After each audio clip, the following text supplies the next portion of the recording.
Hello students, welcome you all. Rajasthan Engineering Admission Process that is REAP 2022 का notification आज आ गया है। REAP 2022 एक काउंसलिंग प्रोसेस है, कोई एग्ज़ाम या टेस्ट नहीं है।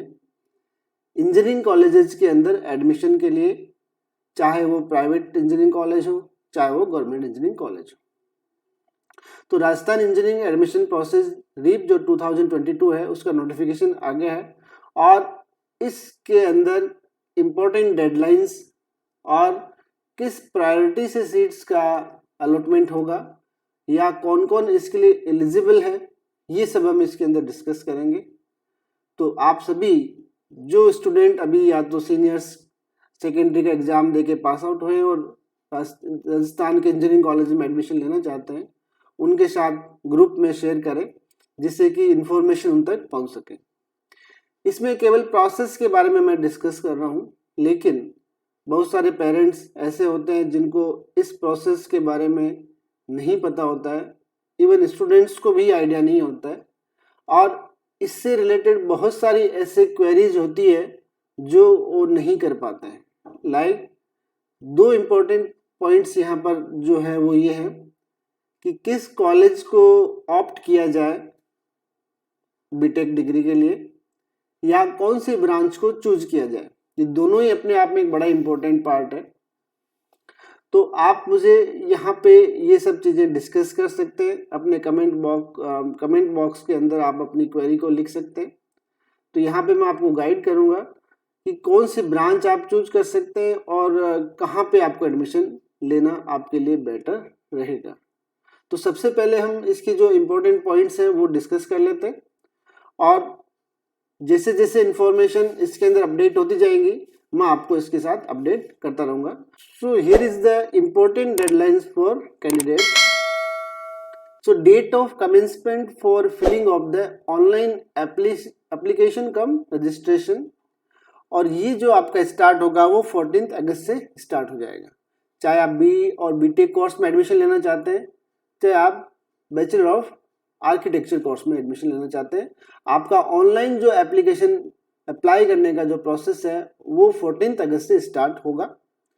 देन इसके लिए आपको जो फीस देना पड़ेगा वो देना पड़ेगा 295 रुपीज़। लास्ट ईयर 250 रुपीज़ था, इस बार थोड़ा सा इन्होंने बढ़ा दिया है।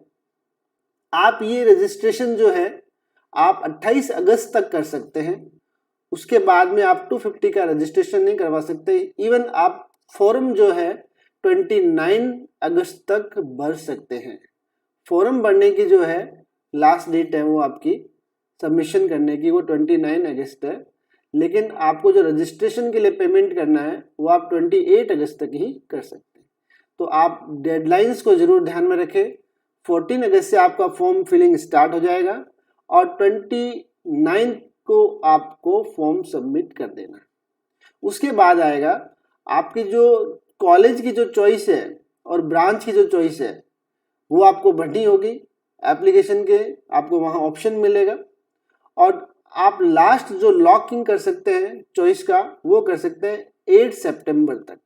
तो 8 सितंबर तक आपके पास में अपनी ब्रांच और कॉलेज की चॉइस देने का टाइम रहेगा। ये सबसे इम्पोर्टेंट पार्ट है इसका कि आपको कौन सी कॉलेज फिलअप करना है और कौन सी ब्रांच को फिलअप करना है। तो यहाँ पर मैं आपको एक आइडिया देना चाहूँगा, आपको कुछ डिसाइड पहले कर लेना चाहिए। लाइक आप ये फिक्स कर लें कि आपको किस ब्रांच में एडमिशन लेना है। जैसे कि आपने सपोज कंप्यूटर साइंस में इंटरेस्ट है तो आप ये फिक्स कर लें कि मुझे तो कंप्यूटर साइंस में ही एडमिशन लेना है। उसके बाद आप सेकेंड केस में आप ये लें कि आप किस कॉलेज में एडमिशन ले सकते हैं या लेना चाहते हैं। तो आप उनकी एक प्रायोरिटी बना लें। जैसे कि आप कोई भी कॉलेज लें और उस कॉलेज की सबसे पहले आप कंप्यूटर साइंस ब्रांच की चॉइस बने। तो अगर आपने ब्रांच स्पेसिफिक आपका इंटरेस्ट है कि मुझे तो कंप्यूटर साइंस ही लेना है, तो फिर आई विल सजेस्ट यू कि आप डिफरेंट कॉलेजेस की कंप्यूटर साइंस को टॉप प्रायोरिटी में डालें। एक चॉइस होती है स्टूडेंट की, नहीं मुझे तो इसी कॉलेज के अंदर एडमिशन लेना है, चाहे मुझे कोई भी ब्रांच मिल जाए। तो तो आप उस कॉलेज को टॉप पे रखें और उसकी बाकी ब्रांचेज जो भी है वो आप ऑप्ट कर लें। यहाँ पर आपको अपने पेरेंट्स के साथ में डिस्कस करना चाहिए। आप पर्टिकुलर जो कॉलेज जिसका आप चॉइस टॉप में देना चाहते हैं उसको आप कैंपस देख सकते हैं, आप उसका प्लेसमेंट रिकॉर्ड देखें। तो यहाँ बहुत सारे फैक्टर्स हैं जो हमें ध्यान में रखने चाहिए, क्योंकि इसके अंदर क्या होता है कि अगर हमने अपनी ऐसी चॉइस को प्रायोरिटी में पहले पोजीशन पे दे दिया जहां हम विलिंग नहीं है जाने के लिए, तो इस बात के पूरे चांसेस रहते हैं कि आपको वो अलॉटमेंट मिल जाएगा। तो इसमें अपवर्ड चॉइस का आपको ऑप्शन बाद में भी मिल सकता है, लेकिन आपको डाउनवर्ड चॉइस का ऑप्शन नहीं मिलता है। इसलिए जब भी आप चॉइस फिलअप करें आप बिल्कुल ध्यान से करें, क्योंकि यही इसका इम्पोर्टेंट पार्ट है। हम इसके ऊपर बाद में और भी डिस्कस करेंगे और आप अपनी क्वेरी आप ब्रांचेस के बारे में, उसके स्कोप के बारे में आप मेरे से कर सकते हैं। ये तो रहा हमारे इम्पोर्टेंट डेडलाइंस। नेक्स्ट आता है कि कौन इसको करवा रहा है। So centre for electronic governance Rajasthan is responsible for conducting the centralised admission process for BTech admission. इन्होंने अपनी ऑफिशियल वेबसाइट भी बना रखी है। So there is no state level engineering entrance exam, जैसे कि पहले होता था पीईटी का एग्जाम होता था, वो अब बंद हो गया है। अब केवल काउंसलिंग प्रोसेस ही होता है। प्राइवेट इंजीनियरिंग कॉलेजेस के अंदर आप एडमिशन डायरेक्टली ले सकते हैं, उनके पास उनका मैनेजमेंट कोटा होता है, तो आप उसके अंदर डायरेक्ट पहले ही कॉन्टेक्ट कर सकते हैं और एडमिशन ले सकते हैं। लेकिन गवर्नमेंट कॉलेजेस के लिए अगर आपको एडमिशन लेना है तो आपको रीप के लिए आपको फॉर्म भरना कंपलसरी है। नेक्स्ट आता है कि किसको एडमिशन में प्रायोरिटी मिलेगी। तो यहाँ पर एक टेबल बनी हुई है, इस टेबल के हिसाब से आप देख सकते हैं। अगर आपने जी मेंस का एग्जाम दिया है तो जी मेंस का जो परसेंटाइल स्कोर है आपका, उसको फर्स्ट प्रायोरिटी दी जाएगी, सबसे टॉप में उसको प्रायोरिटी दी जाएगी। लेकिन इस बार गवर्नमेंट ने क्लियर कर दिया है कि अगर आपका जी मेंस का स्कोर 20 परसेंटाइल से कम है तो वो फर्स्ट प्रायोरिटी के लिए कंसीडर नहीं होगा।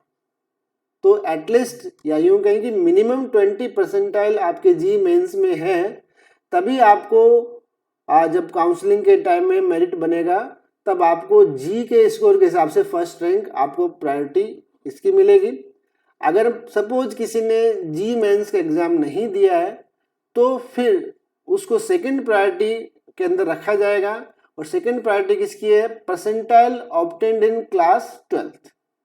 तो जी मेंस वालों को टॉप प्रायोरिटी मिलेगी, उसके बाद 12th या सीनियर सेकेंडरी में जो आपके परसेंटेज आए हैं उनको सेकंड प्रायोरिटी मिलेगी। और थर्ड प्रायोरिटी पे वो स्टूडेंट्स होंगे जो जिन्होंने डिप्लोमा करके आए हैं, तो डिप्लोमा जिनका किया हुआ है उनको थर्ड प्रायोरिटी के ऊपर दिया जाएगा। तो ये हुआ हमारा प्रायोरिटी ऑर्डर। इस ऑर्डर के अकॉर्डिंग आपके रीप की काउंसलिंग के टाइम मेरिट लिस्ट बनेगी और उस मेरिट लिस्ट के अकॉर्डिंग आपका कॉलेज का अलॉटमेंट आएगा। अब आता है कि इसके लिए कौन कौन एलिजिबल है, एलिजिबिलिटी क्राइटेरिया क्या है। तो सबसे पहला पॉइंट आता है कि applicant must have passed senior secondary with 45% of marks, और अगर आप रिजर्व कैटेगरी से आते हैं तो मिनिमम मार्क्स आपको 40% ही चाहिए। साथ में आपको सब्जेक्ट का जो कॉम्बिनेशन है वो कैसा भी कॉम्बिनेशन आप इसके अंदर ले सकते हैं, जैसे कि फिजिक्स, मैथमेटिक्स, केमिस्ट्री, बायोलॉजी, बहुत सारे सब्जेक्ट्स जो as per AICTE process handbook 2022 और 23 है उसके अकॉर्डिंग आप सब्जेक्ट का कॉम्बिनेशन ले सकते हैं, ये इसके अंदर मेंशन है। या अगर पास minimum 3 years diploma examination with at least 45% marks, अगर आपने इंजीनियरिंग में डिप्लोमा किया है तो 45% मिनिमम मार्क्स वहां भी आपको चाहिए। लेकिन ये तभी है जब फर्स्ट ईयर के अंदर वैकेंसीज रहेगी तब इनको कंसीडर किया जाएगा। जैसे कि लेटरल एंट्री जिसको हम लीप कहते हैं, तो लीप के थ्रू एंट्री होती है कॉलेजेस के अंदर, लेकिन कई बार सीटें खाली रह जाती है तो वो चॉइस एग्जॉस्ट हो जाती है, तो वो वैकेंसीज भी इसके अंदर ली जा सकती है। So these are basically the eligibility criteria for the BTech admissions. Now REAP की जो ऑफिशियल वेबसाइट है वो आपकी है CEGREAP2022.com। आप इस वेबसाइट को कंटिन्यूसली चेक करते रहें। रीप के रिगार्डिंग जितनी भी इंफॉर्मेशन है वो इसी वेबसाइट पे अपडेट होंगी। जैसे ही आपका ऑनलाइन एप्लीकेशन फॉर्म स्टार्ट होगा उसके बाद में आपको वहाँ पे अपने आप को रजिस्टर करना होगा। आप जब लॉगिन करेंगे तो आपको पूरा प्रोसेस मिलेगा, आपको अपनी चॉइस देना होगा। ये सारा प्रोसेस हम नेक्स्ट वीडियो के अंदर